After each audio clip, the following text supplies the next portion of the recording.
I u općinskom odboru Hrvatske demokratske zajednice BiH Tuzla protive se novom povećanju cijena odvoza komunalnog otpada u Tuzli, rečeno je na današnjoj preskonferenciji.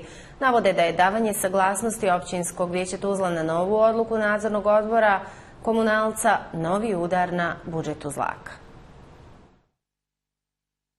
U posljednjih godinu dana ovo je drugo poskupljenje odvoza smeća i u vremenu općine i Maštine je potpuno razočaravajuće, rečeno je danas. Nije urađena nikakva konkretna analiza koja bi nam dala uvid u stanje na terenu. Dakle, u odluci je rečeno da u narednih 2 mjeseca, dakle u narednih 60 dana, komunalac u suradnji sa savjetima mjesnih zajednica treba napraviti analizu, ali radimo analizu nakon što smo donijeli odluku. Smatramo to nelogičnim.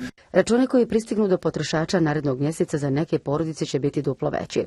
Tako će 4-člana porodica koja živi u stanu umjesto dosadašnjih 8,70 plaćati 16,38 konvertibilnih maraka.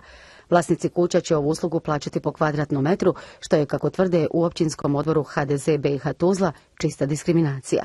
Do čega će u stvari ovo dovesti? Dovešće do toga da mi već imamo reakcije s terena, da ljudi kažu da će otkazati uopće pretplatnički svoj odnos prema komunalcu. Što to znači? To znači da će ljudi, kao što imamo praksu sa ovih nekih susjednih mjesnih zajednica, svoje smeće donositi u prvi kontejner u gradu koji nađu i ostavljati, a neće plaćati pretplatu.